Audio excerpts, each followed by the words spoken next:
Remember this? Ah, the good old days, when gameplay tips were like oxygen to a drowning vole. The Draketail trick for new players blew our little minds.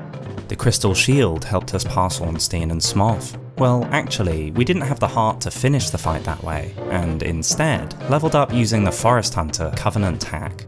Oh, the adrenaline. Oh, that invisible backstab. And that goddamn sorcerer not playing ball. Slowly, gameplay advice got more advanced. If you somehow missed getting your Estus from Oscar, or any essential item, it can be found in the chest behind Frampt. Don't consume Firekeeper souls. Damn it. The scary mimics, throw Aloyd's talisman at them to chill them out. And don't forget the early binoculars metagame. But in the years since, things have come a long, long way. As we have played the game for lore insights, we've discovered some new ones, and have enjoyed others discovered by the community. Here are some of our favourites. We think most people now know the secret that you can get a behind stab on the boar, but there is something even more incredible. No one would think to try this in Dark Souls, but this is the one time where you are rewarded for being absolutely insane. If a spiked, armoured boar the size of 5 men gallops towards you, you can simply parry. The boar is knocked to the side, confused. This definitely competes for the most badass parry in Dark Souls. Do you still get nervous jumping the gap to Donnell? We still fall every so often, until we figured out this.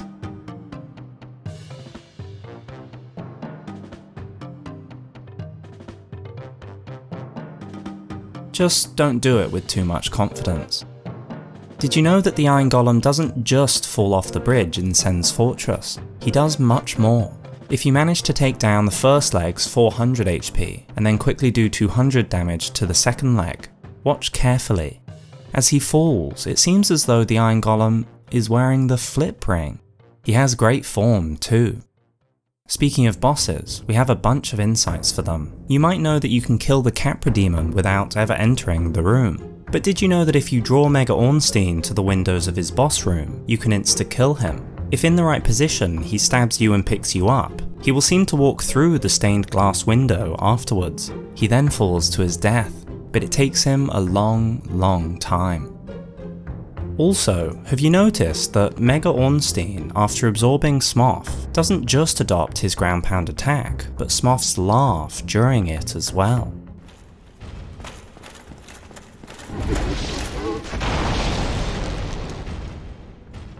Nito has one attack which always troubled us. Not only was the timing extremely tight, making it hard to dodge, it was also frightening. His screaming Gravelord sword attack. The noise he makes is so gruesome, panic sets in. Slip up and you get launched into the air like a ragdoll. But once again, Dark Souls rewards the confident player, even if it may not be intended. You don't need to time a dodge at all. Instead, simply two-hand your weapon and block. While it doesn't look like this should help, luckily Nito's most dangerous attack will pass right through you. Another infamous boss, though it is skippable, is the Helkite Drake. It's a blessing that it is skippable because it's probably the most powerful creature in the entire game. But a little known fact is that if you go to the Valley of the Drakes instead of the Undead Burg to start, then to Darkroot, and back through the Undead Parish Church, you can walk on the bridge for the first time in total safety. If you do not trigger the Helkite Drake in the Undead Burg, then it will not appear on the bridge at all. We have to say, it feels pretty good walking freely on the charred black bridge. Enough about drakes, enter the dragon. Though the Gaping Dragon seems to have been fixed in the remastered version, did any of you ever experience this teleporting grab attack? So there was an error for the hitbox of this attack where it activated too soon. This is how it's meant to look.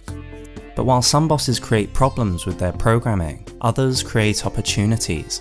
Ornstein is built to punish us when we heal, but if you use other items, the AI will assume you are healing and put him in an attack loop.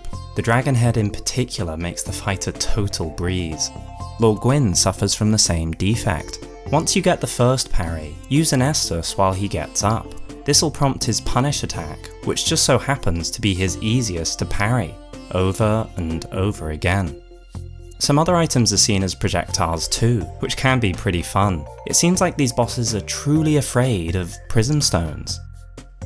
In fact, it's almost like God wanted to give extra glitches just for Ornstein and Smough, as though these glitches balance out how hard the fight is. You can even make them freeze in place, making both of them the same speed, going nowhere but the afterlife.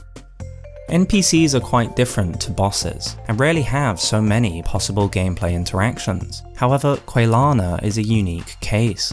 Everyone knows that to meet her we need to upgrade a pyromancy flame to at least +10, but there is a way to get around this. If you summon a buddy who has a +10 pyromancy flame equipped, she will appear and you can talk to her.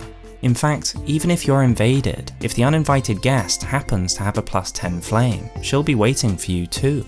Just get what you need quickly. From Software and Miyazaki have been focused on dung long before the Dung Eater.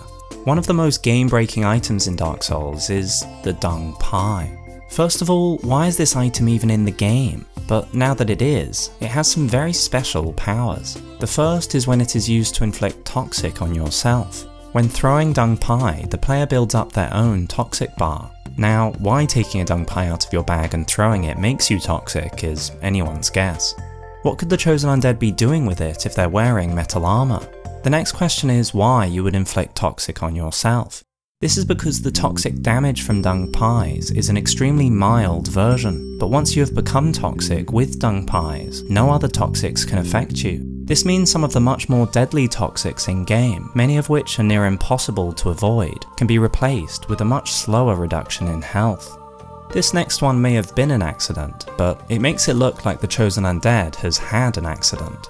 After activating this error, the Chosen Undead has a very unique walk, and the community has called this walk the Poop Walk. It's as though, whether walking, climbing ladders, or swinging weapons, the character is trying to minimize all thigh and glute movement. It's hilarious. But more than that, it has a big gameplay effect. Fog gates are activated by distance, so if you poop walk in, which means the stock animation only takes you half as far, many bosses will just stand there, inactive, as you attack from afar. It also lets you access unique areas in the map, as it thinks you have finished on ladders sooner than you actually have. Great for speedruns or lore hunting. If you hate the basilisks, you may be happy to find out that they're less scary than they look. They're part of a class of enemy with such low poise that any impact will stagger them. This means that a slap to the face, or even rolling with thorn armor, will stop their dreaded curse attack. Many other enemies are in this category, but some are at the opposite end of the scale.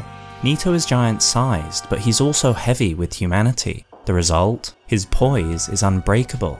But one you wouldn't expect is Priscilla. The barefoot half-dragon doesn't even wear armor, yet she's unshakable. The only time her poise can be broken is when she becomes even more ephemeral. She fades into the wind, becoming invisible, but she also becomes more fragile. She now has limited poise. In fact, it is breaking this poise that allows her to be visible again, not your damage amount. The silver pendant triggers the traps in Sen's fortress, a bit like the shackles in Elden Ring. The egg vermifuge is actually a nut. Maybe it's just us, but we thought it was an egg. Dragon weapon arts can pass through walls and doors, opening up a lot of solutions as long as you know what direction things are in. And every soft humanity you have increases your curse resistance, as well as general defenses, the same as every level up to a maximum bonus of 30 points of humanity. It also increases your item discovery.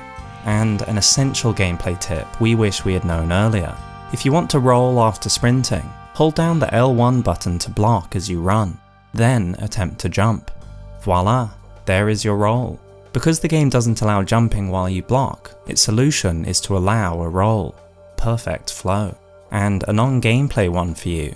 Estus comes from the Latin word aestus, which means heat. Ember.